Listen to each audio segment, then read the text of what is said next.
Hello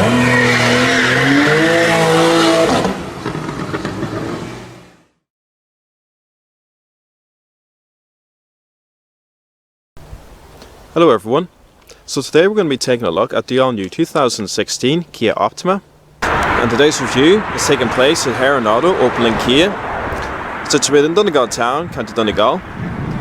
For all contact information regarding this dealership, please see the description box below. So in today's review, we'll be looking at the interior of the car. I'll explain how all the features work. We'll also start up, look at the engine, go over the performance data, take a look around the exterior. I'm also going to take the car on a detailed test drive. Very nice slim design for the key fob. And once you lock and unlock the vehicle, the exterior mirrors power fold. So we're going to go ahead and turn on the lights and take a look around the exterior. So this particular Optima I have is the mid-range Platinum. There are three variants to choose from. There's the base model X, the Platinum that we have here, and the GSE, which is the top spec. So as you can see, it's been completely redesigned from the previous car. It's got these nicely designed big xenon projector headlamps with LED running daylights. Very nice Kia Tiger Nose front grille. And also located down here, you have this very nice new unique design. It has three individual LED fog lights with a bit of chrome trim. Now the base model EX does not come with the front fog lamps. Now this particular car is also finished in Temptation Red. The previous Optima, I don't believe, at least in Europe anyway, came in red. But it looks very nice in this car. So the Platinum model comes with these very nicely designed 18-inch alloy wheels as standard.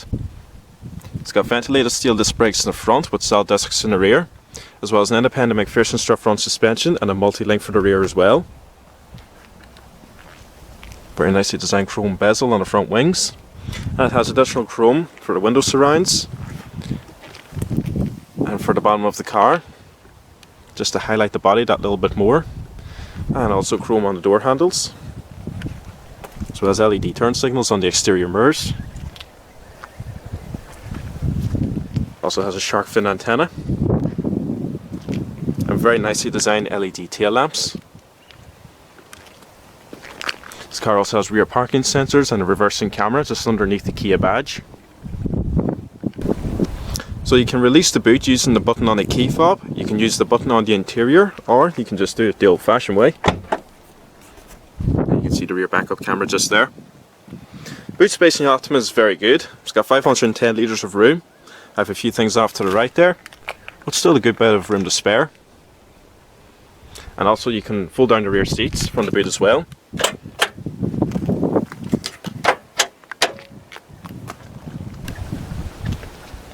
And with the rear seats folded, you do get a bit of additional room. They don't fold completely flat, but in saying that, they don't leave any lips or ledges behind either.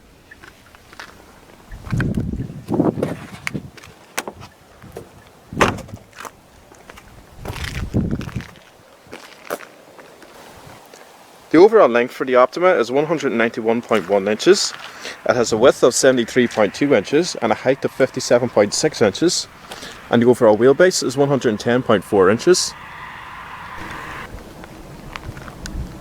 Very nice design for the new car, looks unique and sporty.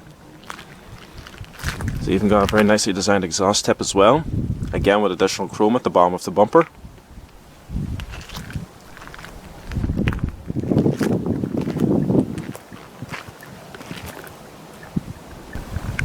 Okay, so let's go ahead and check out the interior.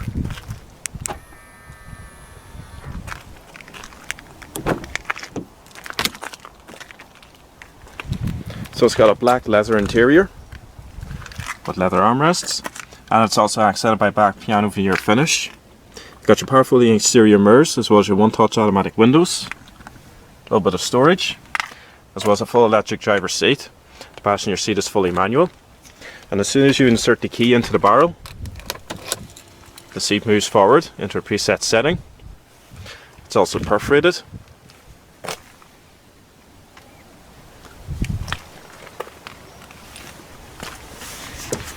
And also on the door card as well, I just missed it a moment ago. You have your two-person memory settings.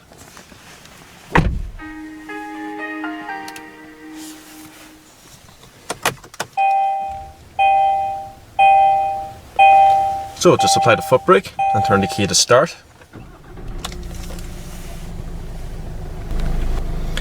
So this car has 901 kilometers on the clock so far. It's also got this very nicely designed 3-spoke leather-wrapped multifunction steering wheel with very good electric rack and pinion power assist, excellent feedback from it.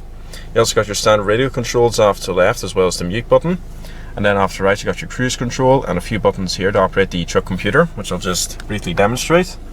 So at the moment we're in the very first menu here, and you can see there is the digital display for the speedo. If I just press this OK button up and down, I can navigate. So it gives me all my truck computer information.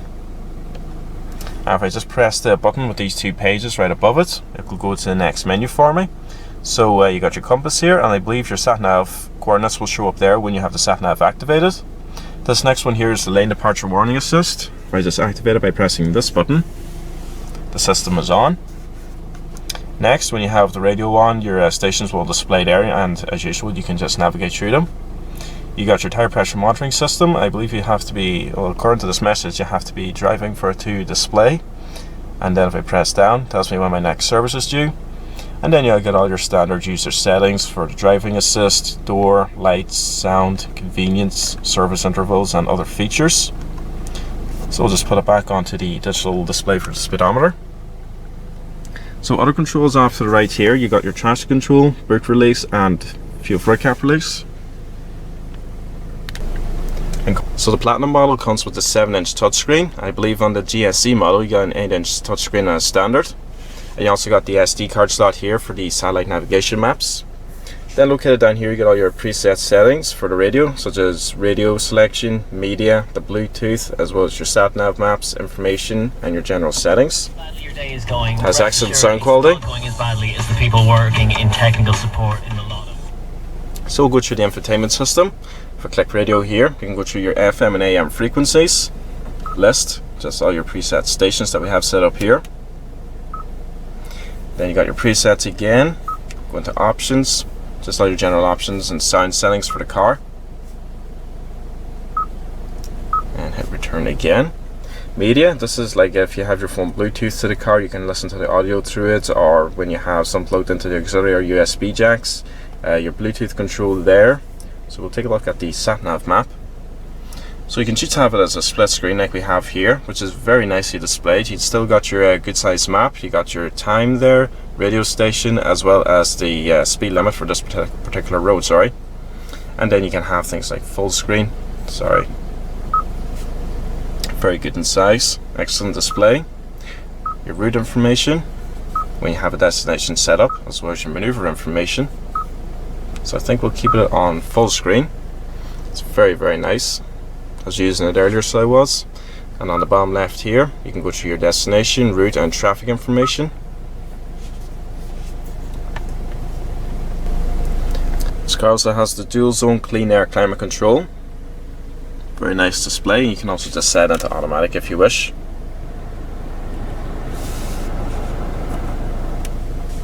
And located down here, we'll just push this back. Now, this car has one very interesting feature that I've never come across before, as well as the auxiliary and USB plugins and the 12-volt power outlet.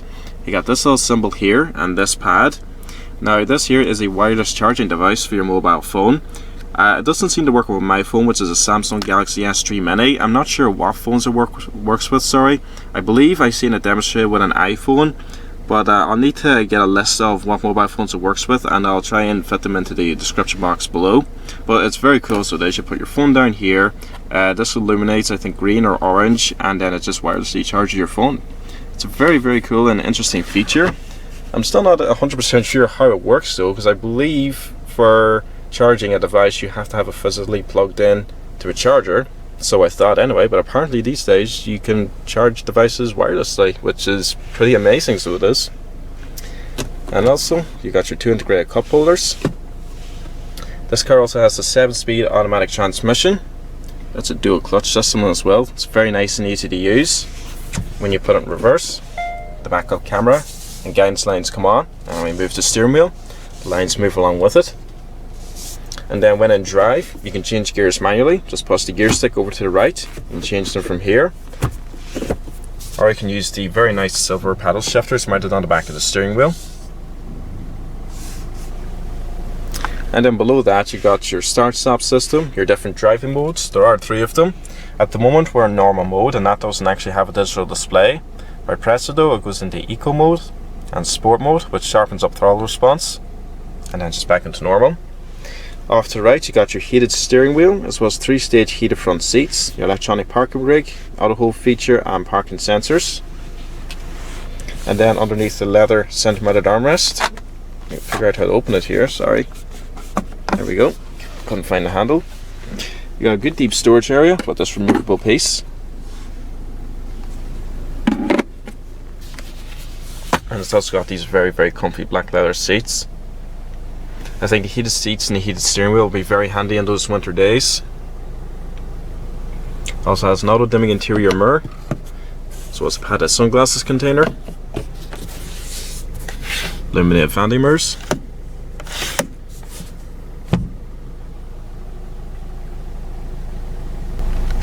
So let's go ahead and check out the back seats.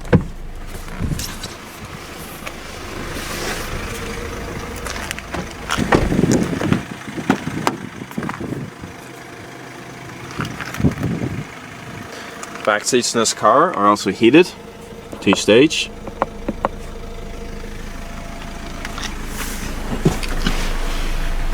Now the legroom back here is very impressive. I mean, as you can see, I got the driver's seat in my driving position, but I had it back further earlier. And just look how much legroom there is back here, it's excellent. Also got storage in the back of each front seat. Rear ventilation. You also got 12-volt power outlet and a USB. Perforated seats as well. Center mounted armrest with 2 integrated cup holders. It's got an excellent amount of headroom as well. You'd be very, very comfortable back here on a long distance journey with all this legroom and headroom, and the fact that you can have the seats heated as well makes for a very comfortable driving experience.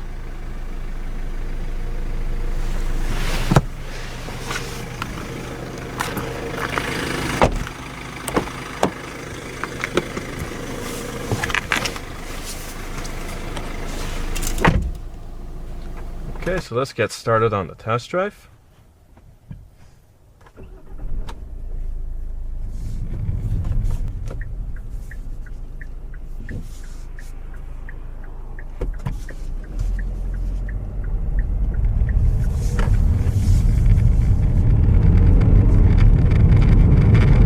Okay, so the Optima, well, I drove the last model and I liked it very much. I actually drove the manual model. This particular one, however, is an automatic. Now, this is actually probably the 4th automatic I've ever driven in my life, and the 2nd I've ever driven with paddle shifters. Actually, sorry, make that the 3rd. I drove an automatic GT86 and a Lexus IS250. So first off, let's talk about the engine. Well, as usual, it's a 1.7 litre diesel, produces 140 brake horsepower, which is actually very good for a 1.7. Has a top speed of about 126 miles per hour, and it also puts out 250 foot-pounds of torque. And Kia claim this car can get about 60 mpg or thereabouts. Now, I've been driving this car for a little while today, and it is brilliant. I mean, I'm going to talk about it a good bit in this video, so I am, and I'll explain why I think it's such a great car. First off, the interior is a lovely place to be. It's nicely designed, very well crafted, everything's easy and functional, so it is. The sat-nav touchscreen, for example, as I was using just a few minutes ago, absolute joy. And then you got the electric power steering, excellent feedback from it, you know, it's just effortless, so it is. It's very, very nice. So we're going to come out to the bypass now, and I think we will put the car in sport mode, and we will engage manual. And I think we'll put it in manual now. So we're in 3rd gear, foot down. Okay, we're using the paddle shifters, we're in 4th at the moment, 5th. Wow, it's pretty good, so it is. Now the paddle shifters in this car are pretty nice, so they are. I've used paddle shifters before, as I was saying, and I found that in the sports cars, such as the GT86 that I was driving, the gear changes were very quick. I think they could be just a little bit quicker in this, but in saying that, I'm pretty happy with the way this car performs. I'll just drop it into 5th. Yeah, this car, you know, it might be a 1.7 diesel, but it does have some serious power behind it. We'll just put it back into automatic at the moment. You put your foot down this thing and it just takes off, so it does. 140 horsepower, as I said, and a 1.7 litre diesel is very good, so it is. It's not a slow car by any means. So, what's it like to drive? Well, right now we're on the bypass. It's a nice, open, smooth road. It's very, very quiet in here. That's the first thing you'll notice about the Optima. The 1.7 diesel engine doesn't make a whole lot of noise. It's just a very relaxing, quiet driving experience, which is exactly what you want when you're doing long distance journeys, for example. And the other thing, if I just put on the heated steering wheel, it doesn't take that long to warm up. As I was saying earlier, the heated seats and the steering wheel come as standard in this car, and they would be very nice to have in those very cold winter mornings, which we do have a lot of in Ireland, so it's a nice little feature to have. But let's just put our foot down at 100 kilometers an hour. Yeah, you see, I mean, as I said, it's a quick little car, so it is. Okay, so let's see about this power once more. Just get straightened up on the road here, and this time we'll leave the car in automatic mode. Foot down in third gear. Very good, so it is very good. You don't even have to do full throttle, even half throttle, and this car gets up and goes. It's no slouch, so it isn't. It's pretty good, so it is. Now, the one time you would use manual mode is when overtaking someone, so let's do just that. Yep. Very, very good.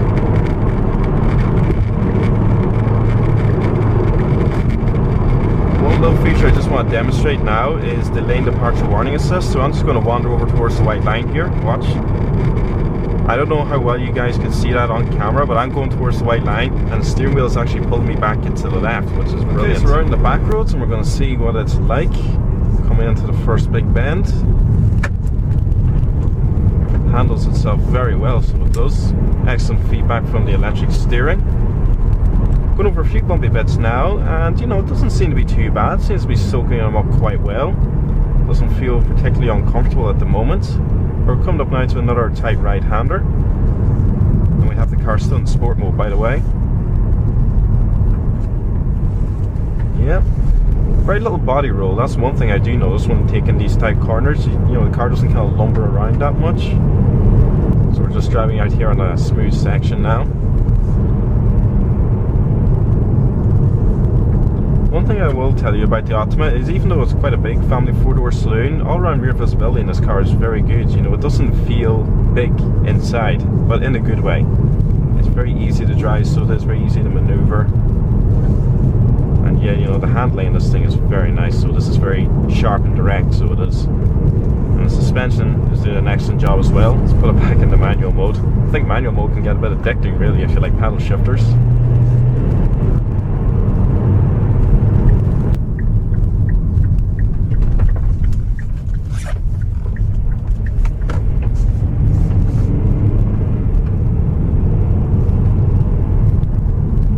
Turns here with a few bumpy stretches. Yeah, very, very happy with the way this car holds itself on the road. Excellent grip and a very good suspension.